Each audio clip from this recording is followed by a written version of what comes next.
Voiceover begins. Have you ever wondered what happens when power meets prejudice?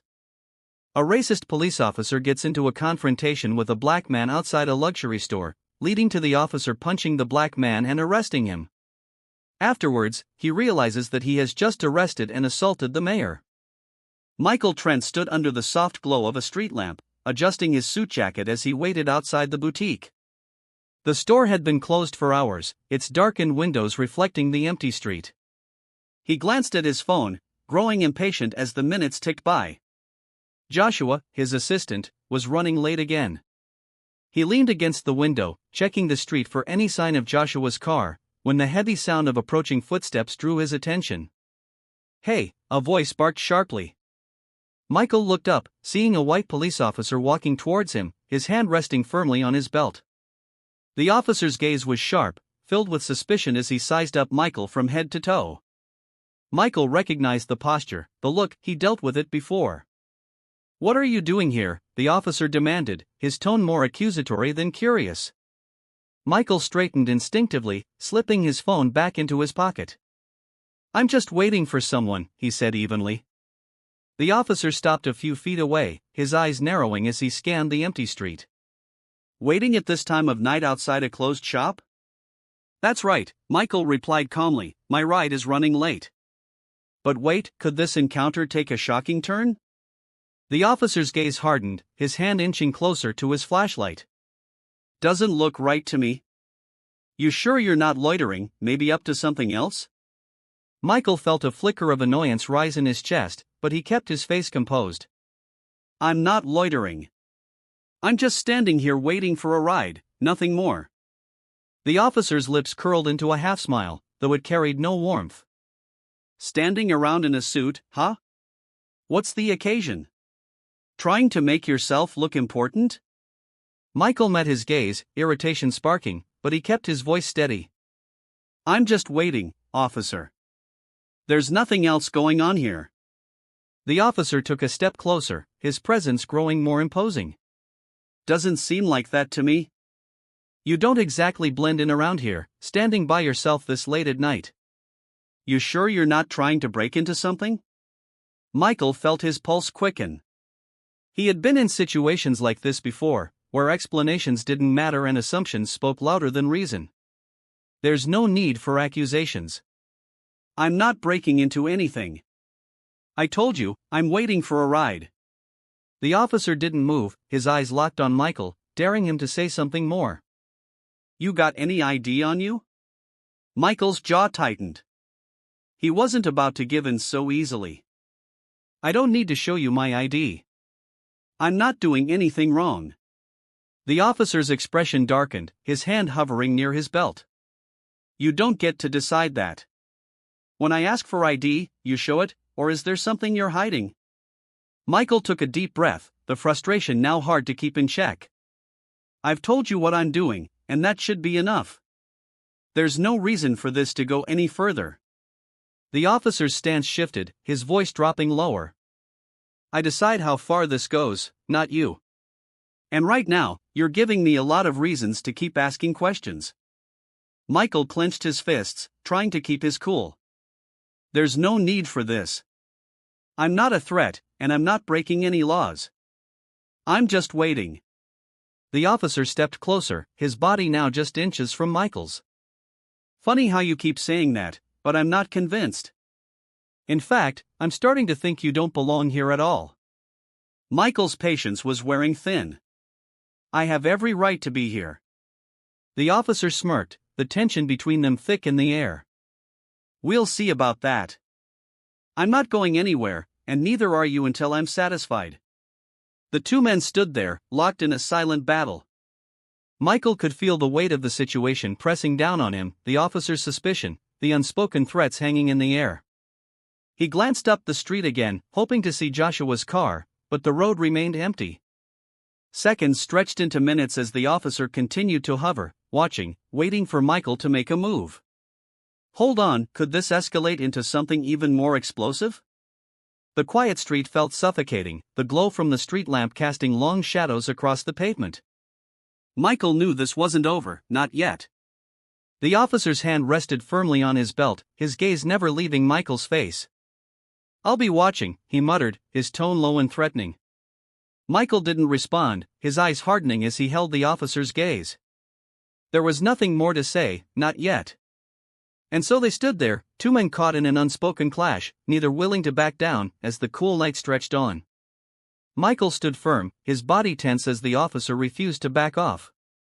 The minutes stretched on, and still no sign of Joshua. The tension between the two men was palpable, thick in the air as if the night itself had been charged with electricity. "I've explained myself," Michael said, his voice controlled though the frustration was creeping in. "I'm just waiting for someone. There's no reason for this." The officer took a step closer, his hand never leaving the belt where his handcuffs and flashlight rested. "I don't care what you've said," he replied, his voice cold and condescending. "Something about you just doesn't sit right with me." Michael clenched his fists but kept them at his sides. "What doesn't sit right? The fact that I'm standing here in a suit, or the fact that you don't think I belong here?" The officer's eyes flashed with anger. "Watch your tone. I'm the one asking questions, not you." Michael's pulse quickened, but he forced himself to stay calm. "You're questioning me for no reason. You've been standing here for 10 minutes. If I were doing something wrong, you'd have figured it out by now." The officer's face twisted into a smirk. "Oh, I figured plenty out. Guys like you always think you're too smart to get caught, but you're not. You think I don't see this for what it is? Loitering, looking for a chance to break into a place like this." Michael couldn't hold back any longer. "Loitering? That's what you think this is? I'm waiting for my assistant, that's it. You've been standing here harassing me, and now you're looking for any excuse to make it worse." The officer's smirk vanished, replaced by a hardened glare. "Harassing you? I'm doing my job, keeping people like you from causing trouble in places like this." Michael stepped forward, his voice cold. "People like me? What exactly do you mean by that?" "You know damn well what I mean," the officer snapped, his voice rising. "You think you're slick, standing here all calm like you're innocent, but I've seen this before. A suit doesn't change who you are." Michael's heart pounded in his chest, his anger bubbling over. "You don't know a thing about who I am." "I know enough," the officer shot back. "You're just another punk who thinks he can talk his way out of trouble." Michael took a deep breath, trying to keep control. "I haven't done anything wrong. You're the one trying to create trouble where there isn't any." The officer's hand moved toward his cuffs, his eyes narrowing.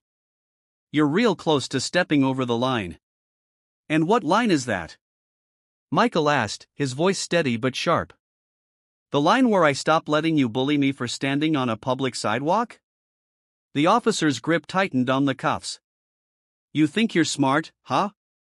You think you can mouth off to me? I've got the authority here, not you."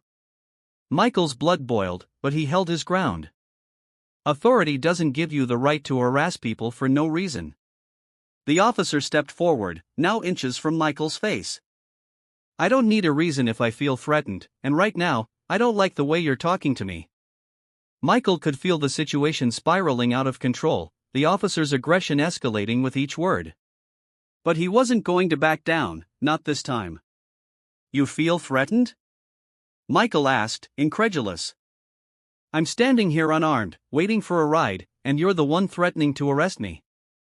"That's not how this works." The officer's jaw clenched, his hand hovering over the cuffs. "I'll decide how this works." "You're done talking." Michael squared his shoulders, meeting the officer's gaze head-on. "I'm not done until you stop treating me like a criminal." The officer's eyes blazed with fury, and without another word, he grabbed for the cuffs. "That's it, you're under arrest." Michael's heart pounded as he watched the officer's hand move toward him, the cuffs gleaming under the street lamp. This was it was happening, and there was nothing he could do to stop it. Michael's heart raced as the officer grabbed for the cuffs, the cold steel glinting in the dim light. The weight of the moment hit him all at once. He couldn't let this happen, not like this. Instinctively, he took a step back, his hands raised. You can't do this, he said, his voice sharp, the anger and fear mixing together. I haven't done anything wrong. The officer's eyes flared, his grip tightening on Michael's arm. You just crossed the line. Don't resist. Michael jerked his arm away, his pulse pounding in his ears. I'm not resisting, but you're not arresting me for no reason. The officer's face twisted with frustration, his hand shooting out again with more force. He caught Michael by the wrist, pulling him forward with a rough yank. You think you're above the law? Think again. Michael tried to pull free, his movements quick but controlled. Get off me. The officer's patience snapped. You want to resist? Fine, his voice dripped with venom as he shoved Michael hard against the boutique window, the glass rattling from the impact. Michael's shoulder slammed into the cold surface, the shock of pain radiating through his body. I said get off. He struggled to twist free, his muscles tense with the surge of adrenaline. The officer leaned in close, pressing Michael harder against the window, his breath hot on his neck. I told you to stop resisting, he growled. Michael's breath came in short bursts as he struggled to push the officer away, his mind racing. How had this escalated so quickly? I'm not resisting. You're the one pushing this too far. The officer's grip tightened, his fingers digging into Michael's arm. That's it, I'm done playing with you. Without warning, the officer swung his fist. The punch landed squarely on Michael's jaw, a hard, brutal impact that sent him reeling. His head snapped to the side, pain exploding across his face as he stumbled against the window, his vision blurred for a moment, the world spinning around him. Michael gasped, his hand instinctively going to his face, the sharp sting of the blow still radiating through his skull. He struggled to steady himself, his mind spinning from the shock. You just had to push it, the officer muttered, his voice cold and unforgiving. He grabbed Michael again, this time slamming him face-first into the glass with more force. Now you're going to learn your lesson. Michael groaned as his chest pressed hard against the window, the rough texture of the officer's hands squeezing his arms behind him. You can't do this, he panted, struggling to find his voice through the haze of pain. Watch me, the officer snarled as he wrenched Michael's arms behind his back. The cuffs clicked shut around his wrists, the metal biting into his skin. Michael's body slumped slightly, his cheek pressed against the cold glass, his mind swimming between pain and disbelief. He tried to turn his head, but the officer's weight kept him pinned, his breath shallow and labored. On the ground, the officer ordered, pulling him back from the window and shoving him toward the pavement. Michael stumbled, barely managing to catch himself before his knees hit the ground. He was panting now, his face throbbing where the officer's fist had struck him, his thoughts spinning wildly. How had it come to this? He'd done nothing wrong, and now he was cuffed on the ground, assaulted by the very people meant to protect him. The officer stood over him, his chest rising and falling with his own pent-up rage. Maybe next time you'll think twice about resisting arrest. Michael looked up at him, his vision still swimming, but his voice came out firm, though laced with pain. You're going to regret this. The officer sneered, towering over him with the cuffs now secured. Not as much as you will. As the night air pressed down on them, Michael knew this was far from over. This was just the beginning. Michael felt the tight grip of the handcuffs bite into his wrists as the officer roughly pushed him toward the patrol car. His jaw still throbbed from the punch, his body tense from the confrontation, but beneath the pain and tension, a calmness began to settle over him. He knew something the officer didn't, and that knowledge gave him the upper hand. The officer, still brimming with self-satisfaction, moved toward the car, opening the back door with a sharp tug. Get in, he ordered, his voice cold and full of authority. I warned you not to resist. Michael didn't move. Instead, he straightened himself, took a deep breath, and with a quiet, almost smug smile, said, Before you throw me in that car, why don't you check my ID? The officer froze, his hands still on the door, his brow furrowing in confusion. What are you talking about? Michael's smile grew ever so slightly. You heard me. Check my ID. It's in my wallet. The officer hesitated, narrowing his eyes as if trying to decide whether this was some sort of trick. You've had plenty of time to give me your ID. Now you want to cooperate? Michael met his gaze, his voice calm and laced with quiet confidence. Check it. You're going to want to know who you've just cuffed before this gets worse for you. The officer's confidence faltered, but he still wasn't fully buying it. Fine, let's see what you've got, he muttered, reaching into Michael's pocket and pulling out his wallet with a flick of his wrist. The officer opened it and pulled out the ID card. For a moment, he squinted at it, his expression unreadable, but as he processed the information, the color drained from his face. The name, the title, everything clicked into place. His eyes darted from the ID back to Michael, disbelief and panic flashing across his features. You're. That's right, Michael said, his voice smooth and unhurried. I'm the mayor of this city. The officer's face went pale, the full weight of what he had just done sinking in. He looked back at the ID as if hoping it would change, but it didn't. The realization hit him hard: he had just assaulted and arrested the highest-ranking official in the city. The officer's hands trembled as he fumbled with the cuffs, his previous aggression gone, replaced by panic. Sir, I didn't know, I didn't realize. Michael cut him off, his voice still calm but now sharper, more commanding. You didn't realize because you assumed. You let your prejudice blind you, and now you're in a situation you can't talk your way out of. The officer's face flushed with embarrassment and fear as he hurriedly unlocked the cuffs, freeing Michael's wrists. I'm sorry, sir. I didn't mean. Michael's voice rose slightly as he rubbed his sore wrists, his eyes blazing with restrained fury. You didn't mean to punch me? You didn't mean to throw me up against that window and treat me like a criminal? The officer stumbled over his words, trying to find some way to salvage the situation. Sir, I thought you thought? Michael snapped, cutting him off again. That's the problem. You didn't think. You saw me standing here, and because I didn't fit into your idea of who should be in this neighborhood, you decided I was a threat. That's what you did. The officer stammered, backing up slightly as Michael stepped forward, his voice firm and unforgiving. Do you have any idea what kind of situation you've put yourself in? Do you understand the consequences of your actions tonight? The officer's eyes were wide with fear now. Sir, I'm sorry.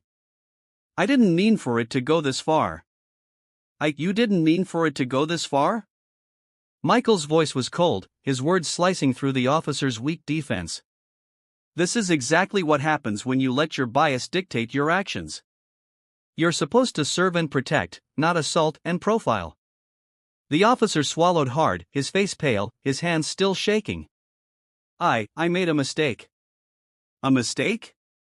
Michael's voice was low, controlled, but deadly serious. You think that's going to fix this? You think an apology is enough to make up for what you just did? The officer couldn't meet Michael's eyes, his whole demeanor collapsing under the weight of his realization. Michael took a step back, letting out a long breath. I want your badge number now. The officer fumbled to provide the number, his voice barely a whisper as he recited it. Michael took out his phone, jotting it down calmly before looking the officer in the eye one last time. You'll be hearing from me again, he said, his tone final. And next time, you won't be getting off so easily. With that, he turned and walked away, leaving the officer standing there, paralyzed with fear and regret. As Michael walked down the empty street, his mind was already racing ahead. This incident wasn't just personal, it was a symptom of a much larger problem, one he was in a position to finally address head-on.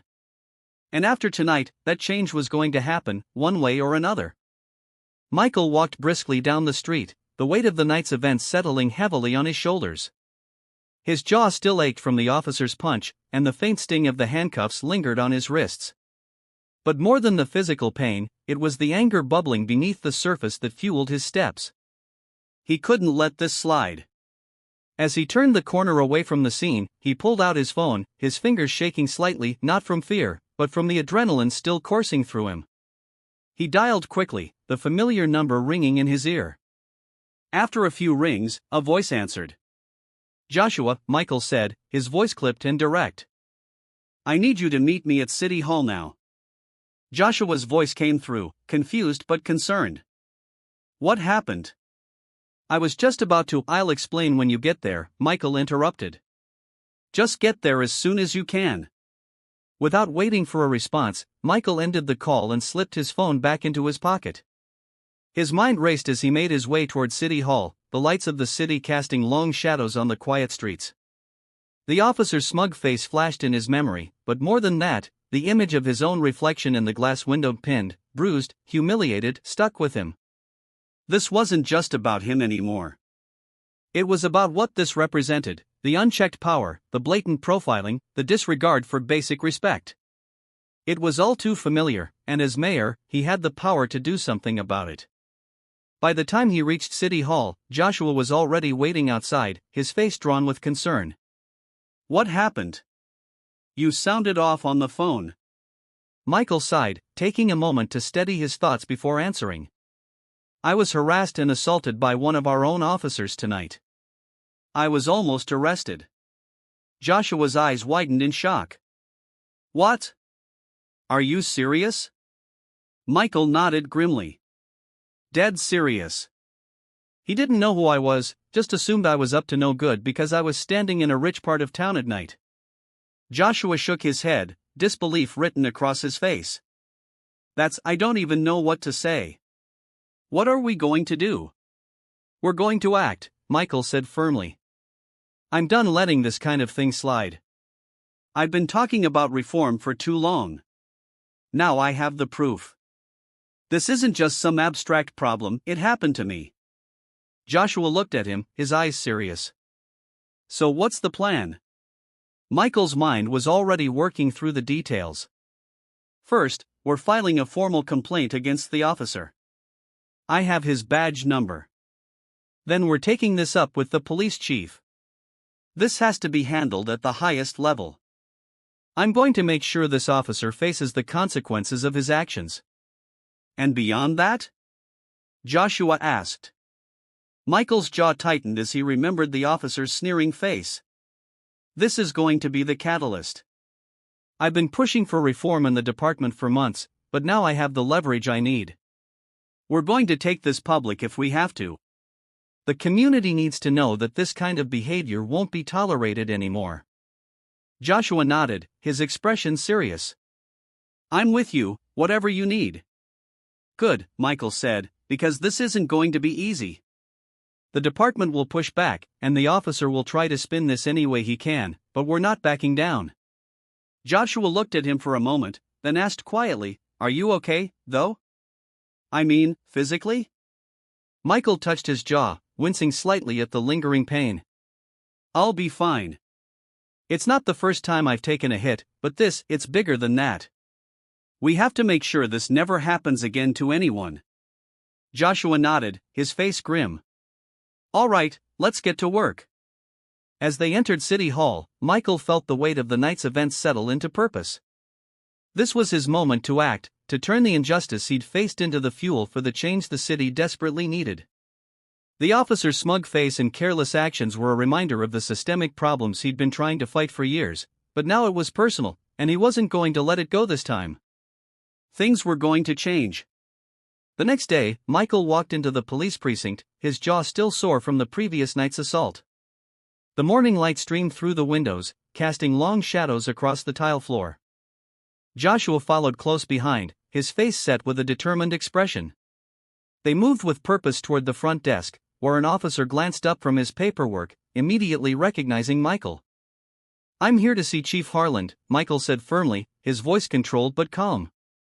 The officer hesitated, casting a nervous glance toward Michael's bruised face. Yes, sir. I'll let him know you're here." He quickly picked up the phone, relaying the message. Within minutes, Police Chief Harland appeared from his office at the back of the station. He was a tall, broad-shouldered man in his early 50s, with graying hair and a no-nonsense demeanor. His eyes quickly flicked to Michael's bruised jaw, and his expression became more serious. "Mr. Trent," Harland said, extending a hand, which Michael ignored. "Come to my office. We need to discuss what happened." Without waiting for a response, Harland turned and led them down a long hallway, his steps heavy with authority. They reached his office, and as the door closed behind them, the room grew tense. Harland gestured toward the chairs in front of his desk, but Michael remained standing. I understand there was an incident last night, Chief Harlan said, his voice neutral, though there was a hint of defensiveness. Incident? Michael repeated, his voice sharp. I was harassed and assaulted by one of your officers. I was nearly arrested for standing on a sidewalk, and you're calling it an incident? Before Harlan could respond, the door opened, and Officer Greg Mason walked in, his face pale and tight. He glanced nervously at Michael but quickly looked away. Officer Mason, Harlan said, motioning to a chair. We need to clear this up. Mason sat down, his body stiff, his bravado from the previous night gone, replaced by nervousness as the weight of his actions began to sink in. He glanced at Harlan, then back at Michael, unable to maintain eye contact. Michael took a step forward, his eyes locked on Mason. Tell me, Officer Mason, what exactly were you thinking last night when you decided to ignore everything I said and escalated a situation that didn't need to be anything more than a conversation? Mason shifted uncomfortably in his chair. I didn't know who you were. I thought. You thought? Michael interrupted, his voice icy. You thought you had the right to treat me like a criminal because I didn't fit your idea of who should be standing in that neighborhood at night. You didn't care about the truth. Chief Harlan's expression hardened as he turned to Mason. Officer Mason, you're aware that this behavior is unacceptable. Why didn't you de-escalate the situation? Mason's eyes flicked between Harlan and Michael. I made a mistake, he muttered, his voice barely above a whisper. I thought he was. You didn't know? Michael's voice rose. You didn't know because you didn't care to find out. You let your prejudice dictate your actions, and when I called you out on it, you responded with violence. Mason swallowed hard, his face pale. I'm sorry, he whispered. Sorry isn't going to fix this, Michael said, his voice sharp.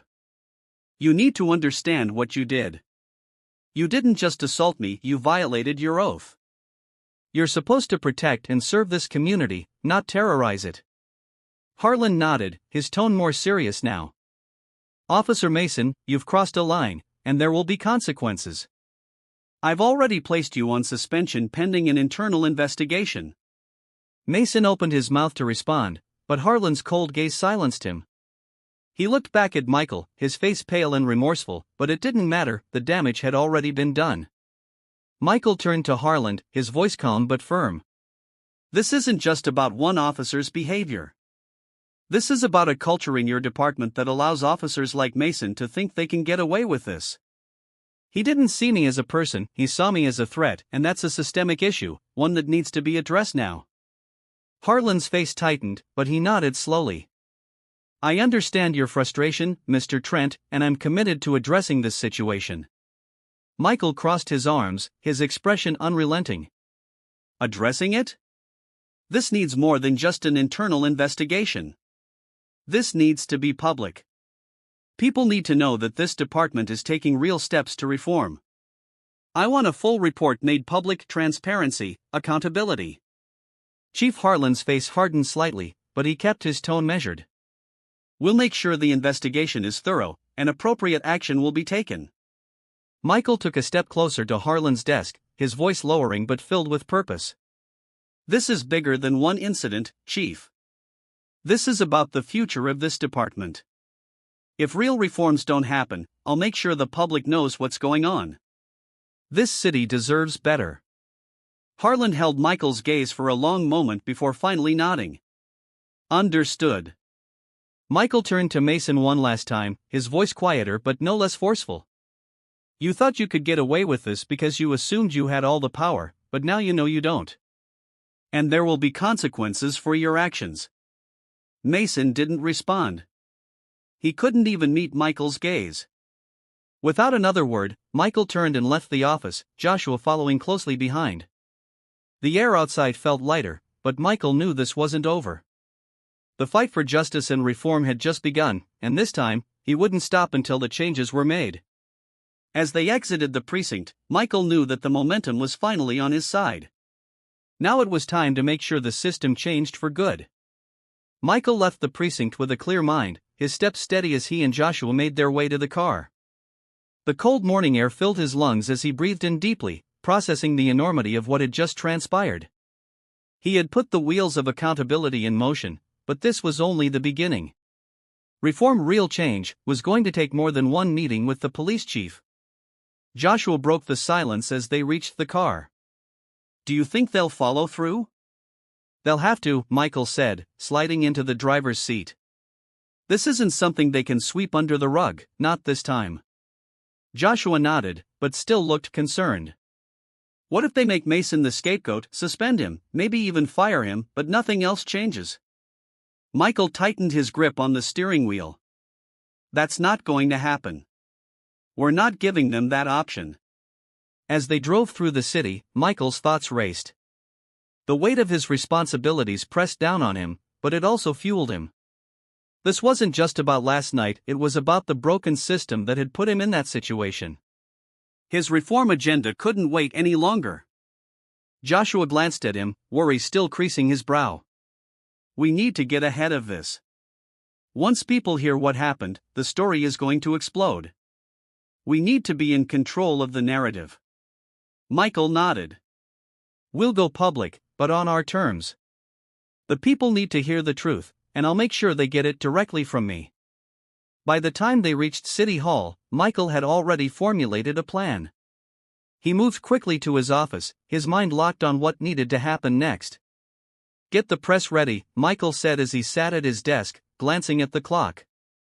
"I want to hold a press conference this afternoon, no delays. We'll outline what happened, the steps we've taken, and make it clear that there will be transparency in this investigation."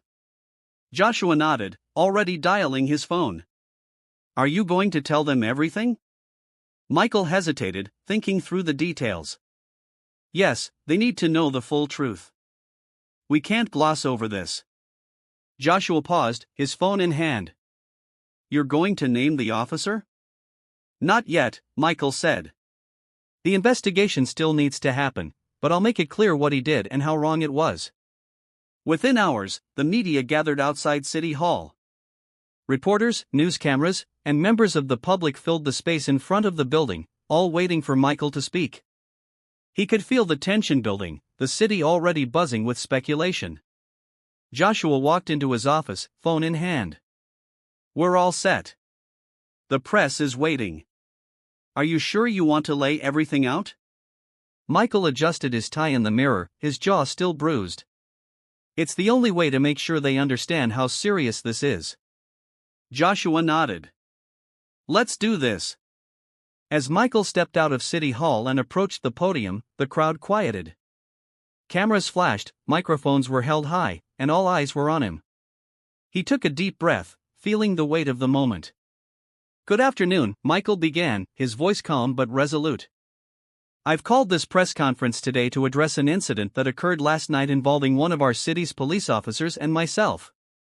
The crowd stirred, the tension rising as people leaned in to hear more. "Last night, I was standing outside a store waiting for a ride when I was approached by an officer on patrol. Despite my calm explanation of why I was there, the officer became increasingly aggressive. He made assumptions about who I was and why I was there." Michael paused, letting the weight of his words sink in, before continuing. "He accused me of being up to no good simply because I didn't fit his idea of who should be in that neighborhood. When I calmly tried to explain myself, the situation escalated. He punched me, handcuffed me, and was about to throw me in the back of his patrol car." A murmur rippled through the crowd, the shock of his words sinking in. "At no point did I resist," Michael continued, his voice rising with conviction. "I was calm, clear, and respectful, but that didn't matter. What mattered to him was what he saw when he looked at me, not the words coming out of my mouth, not my explanations. He saw a threat, and he acted on that assumption." Michael glanced at Joshua, who gave him a nod of encouragement. He turned back to the crowd, his voice steady but impassioned. "It wasn't until I told him to check my ID that he realized who I was. At that moment, everything changed. The panic set in. He uncuffed me, stammering apologies, realizing the mistake he had made. But the mistake wasn't just about me. This is about the systemic issues in our police department." He leaned forward slightly, gripping the sides of the podium. "This isn't just about one officer. It's about a culture that allows these assumptions to be made. It's about a system that allows people to be treated as suspects based on their appearance rather than their actions. This is what we've been fighting to change. The crowd was silent, hanging on his every word. There will be a full investigation into the actions of this officer, Michael continued, and I will personally ensure that the investigation is transparent. The people of this city deserve to know what happens in their police department, and I won't let this be another story that fades into the background. Michael paused again, locking eyes with the cameras. But this is bigger than one incident.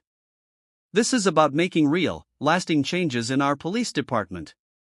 I've been fighting for police reform for years, and last night, I experienced firsthand why that fight is necessary. No one should be treated the way I was treated last night. Reporters began shouting questions, their voices rising in the crowd. Michael held up his hand, silencing them. There will be more to say as the investigation moves forward, but let me make one thing clear: this is not the end. This is the beginning of real change. I will not stop until every person in this city, no matter who they are, no matter where they're from, can trust that they will be treated fairly and with respect by the very people sworn to protect them. With that, Michael stepped away from the podium. Joshua met him at the bottom of the steps, his expression serious. "That was intense," Joshua said quietly, "but you did what needed to be done." Michael nodded. "It's time for this city to wake up. We've talked about reform long enough. Now it's time to make it happen." As they walked back into City Hall, Michael felt the burden of leadership more acutely than ever, but he also felt something else: a renewed sense of purpose. This was the moment he had been waiting for. Now it was up to him to push for the reforms the city desperately needed. This time, he wouldn't stop until the system changed for good. Michael sat in his office at City Hall, staring out of the large windows overlooking the city. The press conference had shaken the city's leadership, and the phone had been ringing nonstop since he stepped off that podium. Calls from council members, local organizations, and even from his constituents flooded in, everyone wanting to know more, to express their outrage or support, or to demand faster action. The city was waking up, but the challenge ahead was daunting. Joshua entered the office, his phone in hand. "You've been getting a lot of attention. Social media is buzzing, and the press is covering the story nonstop." Michael sighed and rubbed his temples. "Good. We need to keep the pressure on. I want people to understand how serious this is." Joshua nodded, stepping closer to the desk. "I've spoken to some community leaders, and they're ready to support you, but they're also expecting something concrete. They want to know what reforms you'll be pushing for." Michael nodded slowly, his mind already racing. "We need to start with the investigation into Officer Mason, but that's just the first step. We need real systemic changes, more oversight, better training, and stricter accountability measures." Joshua's expression was serious. "I agree, but you know the police union will fight this tooth and nail. They're already pushing back against your public statements, saying you're jumping the gun." "I don't care what the union says," Michael replied, his voice firm. "If they're not willing to reform from within, then we'll push from the outside. This isn't going away." Before Joshua could respond, there was a knock on the door, and Michael's assistant stepped in. "Mr. Trent, the police chief is here to see you." Michael exchanged a quick glance with Joshua before nodding. "Send him in." Chief Harlan entered, his usual confident stride now more measured. He offered a tight-lipped nod to both men before sitting down across from Michael's desk. There was a brief, uncomfortable silence as Harlan's gaze met Michael's. "Mr. Trent," Harlan began, his tone polite but with an edge of defensiveness. "I've seen the coverage of the press conference. I understand why you felt the need to go public, but we need to discuss how we move forward from here." Michael leaned forward, his hands clasped in front of him. "What's there to discuss? The officer's actions were inexcusable. The investigation needs to move quickly, and there must be consequences." Harlan shifted in his seat. "I agree that Officer Mason's actions warrant a thorough investigation, and we've already suspended him pending the outcome, but you understand that these things take time. We can't rush to judgment." Michael's expression hardened. "I'm not asking for a rushed judgment, Chief. I'm asking for accountability. The public needs to know that this is being handled transparently, and that means no delays, no excuses. Harland frowned slightly. I've served this department for over 30 years. I know the community's trust is fragile right now, but we also have to ensure we follow the proper procedures. Michael took a deep breath, his voice calm but insistent. Chief, this isn't just about procedures. This is about rebuilding trust that's already been broken. Officer Mason's actions are part of a larger problem, and you know it. I've had complaints come across my desk for years, claims of racial profiling, unnecessary force, and most of them go unaddressed. Harland's jaw clenched. I'm aware of the issues, but sweeping changes can't happen overnight. I'm not asking for overnight changes, Michael said, his voice rising slightly, but we can't sit on our hands while this department loses the faith of the very people it's supposed to protect. The time for small, incremental fixes is over. We need comprehensive reform, and we need it now. Harland met Michael's gaze, his expression unreadable. After a long moment, he nodded slowly. What exactly are you proposing? Michael sat back, his mind quickly organizing his thoughts. First, we need to establish an independent oversight committee, something outside the department, to review complaints of misconduct and make recommendations for discipline. Second, I want mandatory de-escalation training for every officer in the force, with specific training on racial bias. And third, there must be a public reporting system where residents can see the progress of complaints and investigations. Harland raised an eyebrow. An independent oversight committee? You know the union will push back hard on that. Michael nodded. Let them push, but this is non-negotiable. People need to see that there's accountability, that the department isn't protecting its own at the expense of the community. We can't let internal investigations continue to be handled quietly behind closed doors. Harland sighed, rubbing the back of his neck. You're asking for a lot. I'm asking for what's necessary, Michael replied firmly. This isn't just about making changes to fix what happened to me. It's about ensuring that what happened to me doesn't happen to anyone else. Harland looked down for a moment, clearly weighing his options. When he finally spoke, his voice was lower. I understand your position, and I agree that changes are needed.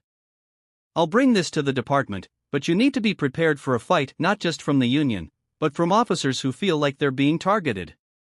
Michael leaned forward again, his eyes locked on Harland. This isn't about targeting anyone. This is about making the police force better. If any officer feels threatened by accountability, then maybe they shouldn't be on the force in the first place. Harland's lips thinned, but he nodded. I'll take your proposals to the department leadership. We'll see what we can do. As Harland stood to leave, Michael remained seated, watching him closely. Remember, Chief, Michael said quietly, the eyes of the city are on us right now. Don't let this opportunity for change slip away. Harland paused at the door, turning back to Michael. I won't, he said, his tone more sincere than before. We're all in this together, whether we like it or not. When Harland left, the room fell quiet, and Joshua exhaled sharply. You think he'll actually go through with it? Michael rubbed his jaw, still tender from the night before. He'll have to. We've come too far to let this fall apart now. Joshua nodded, pacing slightly. So what's next? Michael stood up, walking over to the window and looking out over the city. Next, we keep pushing. We rally the community, we stay visible, and we keep the pressure on until real reforms are in place. This isn't just about one bad officer, it's about changing a system. Joshua crossed his arms, a hint of a smile on his face. I think you're ready for that fight. Michael smiled grimly. I'd been ready for a long time. As the sun began to set over the city, Michael knew the fight was just beginning, but for the first time in a long time, he felt like victory, real, lasting change, was finally within reach. The following day, Michael wasted no time moving his agenda forward. The press conference had sparked a wave of conversations throughout the city, on the streets, in offices, and on every news outlet. The pressure on the police department was intensifying, and Michael knew it wouldn't be long before the resistance from the union and department leadership reached full force. He stood in the mayor's office, staring down at a stack of paperwork that outlined his proposals for reform. Joshua entered the room, his expression tense but focused. "I've just gotten off the phone with a few council members. The public's backing your reforms, but there's pushback from the usual suspects." Michael nodded. "I expected that. Who's pushing hardest?" Joshua sighed. "Some of the council members who are in close ties with the police union are being cautious. They're worried about the political blowback." "We don't have time for cautious," Michael said firmly. "This isn't about politics. This is about real change." "But they're politicians," Joshua replied. "They'll protect their own interests first." Michael glanced at his watch. "We need to get these proposals in front of the council today. If we wait any longer, the momentum dies." Joshua pulled out his tablet. "The police chief just issued a statement. He's backing the investigation, but said that the police department can't allow reforms to weaken the ability of officers to do their job." Michael's jaw tightened. "That's code for we're going to stall." Joshua nodded. "Exactly. But the community's rallying. I've been getting calls from advocacy groups and local leaders all morning. People want action." "Then we give them action," Michael replied. "Set up a meeting with the council and the police union leadership. We'll hash this out." Within hours, Michael was standing in a packed meeting room at City Hall. The atmosphere was thick with tension. On one side sat several city council members, their expressions ranging from cautious to supportive. Across from them sat representatives from the police union, along with Chief Harland. The police union president, a stocky man with a stern face, sat with his arms crossed, glaring at Michael from across the room. The meeting began with formalities, but Michael quickly cut to the chase. "We're not here to debate the need for reform," he said, his voice clear and steady. "The people of this city have spoken, and they want accountability. The system as it stands is broken, and we have an obligation to fix it." The union president shifted in his seat. "Mayor Trent, we've always worked closely with the city, but some of these reforms you're proposing, they'll tie the hands of our officers. We can't allow that." Michael leaned forward. "This isn't about tying anyone's hands. It's about ensuring that officers are held to the standards we expect from those entrusted with protecting the public." Chief Harland cleared his throat. "We support improving training, especially around de-escalation tactics, but the Oversight Committee is going to cause major friction. Officers are going to feel like they're constantly being second-guessed by people who don't understand the dangers they face." Michael shot him a hard look. "We're talking about people who don't trust that your department will investigate misconduct fairly. The public needs a system they can believe in, and right now, they don't." The council members shifted uncomfortably in their seats. One of them, Councilwoman Green, leaned forward. "I agree with the mayor. If the public can't trust the police to hold their own accountable, we'll never restore confidence in law enforcement." The union president's face reddened. "You're not out there on the streets. Our officers are risking their lives every day. You sit behind desks and think you know what it's like." Michael's voice was cool. "What I know is that this city can't afford another incident like the one that happened to me, or worse. Every day we delay these reforms, we're putting lives at risk." The room went silent for a moment. Chief Harland finally spoke again, more measured this time. "What exactly are you proposing?" Michael listed the reforms swiftly, not wanting to leave any room for delay: the Independent Oversight Committee, mandatory racial bias and de-escalation training, public reporting of complaints, and increased accountability for officers who engage in racial profiling or unnecessary force. "This isn't just about making the department look better, this is about making it better." The union president stood up, clearly furious. "You're going to destroy morale. Our officers already feel like they're under siege." Michael didn't flinch. "Morale isn't the issue when people are being unjustly harassed, profiled, or worse. The system will improve when the officers who truly want to serve and protect are able to do so in a department that holds everyone accountable." The tension in the room thickened as the union representatives whispered among themselves. After a long pause, one of the council members spoke up. "We should take this to a vote. We've heard enough." An hour later, the council had agreed to move forward with Michael's reform package. It was a victory, but Michael knew it was only the beginning. As he left the meeting room, Joshua caught up with him. "Well, that wasn't easy, but we got what we needed for now," Michael said, "but the union's not going to take this lying down. We need to prepare for their next move." Joshua nodded. "What's next?" Michael glanced at his phone, already thinking ahead. "Next, we focus on the investigation and we keep pushing harder than ever." The wheels of reform are in motion, but Michael knew the real fight was just beginning. Days had passed since the city council agreed to move forward with Michael's reform package, but the process was slow, too slow. The police union was doing everything it could to stall the investigation into Officer Mason, and Chief Harland had become increasingly unresponsive. Every step forward seemed to be met with new delays, and Michael could feel the pressure building from the community. He knew the public wouldn't wait forever, and neither would he. Sitting in his office, Michael reviewed the latest updates on the investigation, or rather, the lack of updates. Nothing was moving. The department's internal review had stalled under bureaucratic excuses, and Mason's name still hadn't been made public. Joshua entered the room, looking frustrated. "They're dragging their feet, Mike.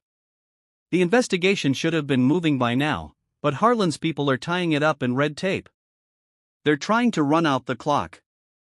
Michael clenched his jaw, his fingers tapping the desk. "I knew they'd stall, but this is worse than I expected. The community is getting restless." Joshua nodded. "You're right. I've had calls from reporters and local leaders all day asking for updates. People are asking why the officer's name hasn't been released." Michael leaned back in his chair, weighing the options. He had wanted to let the official investigation take its course, but it was clear now that the department was doing everything it could to slow things down. If he waited any longer, the public's trust, already fragile, would evaporate entirely. "I'm not waiting anymore," Michael said, his voice firm. "If they won't move, we will. It's time to release the officer's name." Joshua's eyes widened slightly. "You're sure about that? You know what kind of blowback you'll get." Michael stood up, pacing the room. "The people deserve to know who was responsible for what happened to me. The department's trying to protect him, and that's exactly why we're stuck in this mess. They think they can hide behind procedure, but not anymore." Joshua nodded, already pulling out his phone. "I'll set up a press release. The media will be all over this." "Good," Michael said. "Let them be. I'm not going to let Harland or the union keep stalling while this city waits for justice." Within an hour, Michael was standing at a podium outside City Hall. The press gathered once again. Reporters crowded in close, microphones thrust toward him, the air buzzing with anticipation. Michael looked out at the crowd, his face set with determination. "Good afternoon.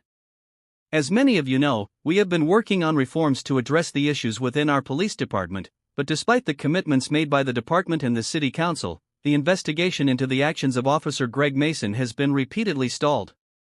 Enough is enough." The crowd quieted, the tension palpable. "I've waited patiently for the police department to move forward with this investigation," Michael continued, "but the delays have gone on long enough. Today, I'm releasing the name of the officer involved in the incident that occurred last week. His name is Greg Mason, and he is the officer who wrongfully detained and assaulted me." A murmur rippled through the crowd as reporters began scribbling notes and snapping photos. "This isn't just about me," Michael said, his voice rising with conviction. "This is about accountability. The people of this city deserve transparency, and they deserve to know who is responsible when misconduct occurs. Officer Mason's actions were unacceptable, and the public has a right to know his name. We will not allow the department to shield him or delay justice." The questions from the reporters came fast and furious, but Michael wasn't done yet. "I want to make something else clear," he said, his eyes locked on the cameras. "This is not just about one officer. This is about a system that has allowed officers like Mason to act without consequences for far too long. We are pushing for real reform, and I will not stop until this city sees the changes it deserves." As Michael stepped away from the podium, the buzz from the press intensified. Joshua caught up with him as they walked back into City Hall. "That was bold," Joshua said, "but necessary." Michael nodded, his mind already racing ahead. It was the only move we had left. Harland and the union won't be able to hide behind the investigation anymore. They'll have to answer for this. Within hours of the press conference, the media was flooded with stories about Officer Mason, his name splashed across every major outlet. The community response was immediate. Protests began forming outside the police station, and calls for action grew louder. But the biggest shock came later that afternoon. Joshua burst into Michael's office, breathless. "Harland just stepped down." Michael looked up, surprised. "What?" "Chief Harland resigned," Joshua repeated. "The pressure must have been too much. He just made a statement saying he's stepping down effective immediately. He didn't want to be at the center of this anymore." Michael leaned back in his chair, processing the news. He had expected resistance, not retreat, but this was a victory, even if it came sooner than anticipated. "The department's in chaos right now," Joshua continued. "The union's scrambling, and the community's demanding answers." Michael nodded slowly. "Good. Now we move forward even faster. No more stalling." The resignation of the police chief was a turning point, and Michael knew it. With Harland gone, the department was vulnerable, and the momentum for reform was finally in his favor. The road ahead was still long, but for the first time, it felt like real change was within reach. With Chief Harland's resignation still rippling through the city, Michael wasted no time pushing forward. The police department was under scrutiny like never before, and now more than ever, the city needed decisive action. The next major step would be the Internal Review Board's decision on Officer Greg Mason, but this time, Michael wasn't content to sit on the sidelines. As Michael stood in his office reviewing the latest reports, Joshua entered with an update. "The Review Board's meeting is set for next week," he said, handing Michael a folder. "They're going to decide on Mason's future with the department." Michael barely glanced at the folder. "I want in on that meeting." Joshua blinked, taken aback. "You want to sit on the review board? They're not going to like that." "The board's supposed to be internal, just the department and union reps." "That's exactly the problem," Michael replied, his voice sharp. "I've seen how internal investigations go. They drag it out, debate the consequences, and then slap the officer on the wrist. Not this time. I want to be in that room. I want to see how they justify keeping a man like Mason on the force." Joshua hesitated. "You're the mayor, you've got the influence to push for this, but you know they'll push back. The union, especially, they'll see it as you overstepping." Michael nodded, already moving toward his desk to make the call. "Let them push, but I'm going to be in that room, and Mason's days in this department are over." By the next morning, Michael had formally requested to sit in on the review board meeting. The backlash was immediate. The union president, as expected, went on the offensive, calling Michael's request a violation of the department's procedures and an unprecedented political overreach. Several high-ranking officers within the department echoed the sentiment, but Michael didn't care. The public was on his side, and so were the city's community leaders. The pressure to reform was stronger than ever, and if there was one thing Michael was sure of, it was that this was the moment to strike. The day of the review board meeting arrived quickly. Michael entered the conference room where the board had already gathered. It was a small, private space with a long table at the center. Around it sat members of the police review board, senior officers, a union representative, and a legal advisor. Greg Mason sat at the end of the table, his face pale but defiant. Michael could feel the tension in the air as he took his seat. The head of the review board, Captain Reynolds, cleared his throat and spoke, his tone measured. "Mayor Trent, I understand you've requested to observe the proceedings today." Michael nodded, his gaze fixed on Mason. "I'm here because the people of this city demand accountability. Officer Mason's actions were a gross violation of the trust placed in him by the public. I want to ensure that this board makes the right decision." Reynolds looked uneasy but continued. We're aware of the public interest in this case. However, as you know, these proceedings are typically handled internally. We're here to review Officer Mason's conduct and determine whether disciplinary action, up to and including termination, is warranted. Michael leaned forward, his voice calm but firm. With all due respect, this case goes beyond typical internal matters. Officer Mason didn't just violate procedure, he abused his authority. He assaulted me and nearly arrested me without cause, simply because of his biases. This isn't just about department policy, it's about the integrity of the entire force. Mason, who had remained silent until now, finally spoke, his voice defensive. I did what I had to do.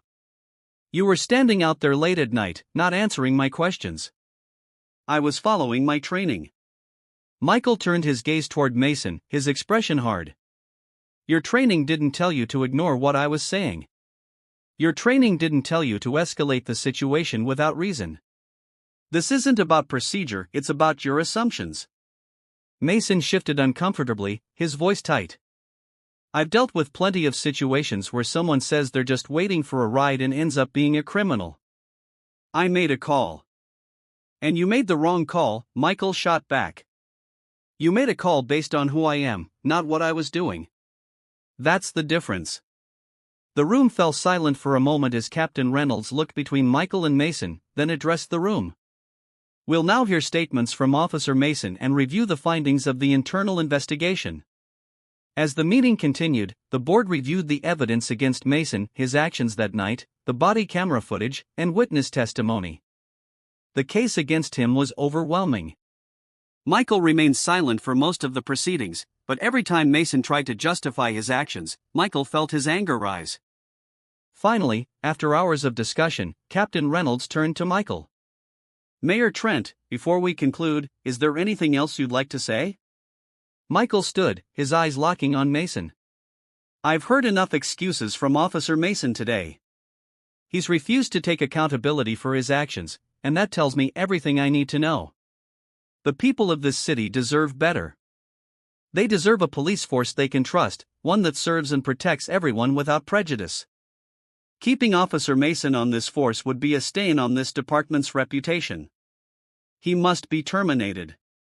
Mason scowled, his voice low. You're making me out to be a monster. I didn't wake up that day planning to arrest anyone. I was doing my job. If that's what you think your job is, Michael replied coldly, then you should never have worn that badge in the first place.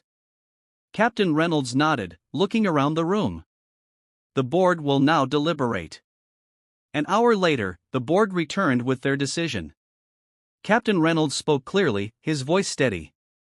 After reviewing the evidence and hearing all statements, the board has decided that Officer Greg Mason's actions were in violation of department policy. His conduct was unprofessional and unacceptable. Officer Mason is hereby terminated from the police department, effective immediately. Michael felt a wave of relief wash over him, but he kept his expression neutral as Mason stood, visibly shaken. The former officer didn't make eye contact with anyone as he left the room. Captain Reynolds turned to Michael. Thank you for being here, Mayor Trent. We understand this was an important decision for the city. Michael nodded, his voice calm but resolute. This was the right decision, but this is just the beginning.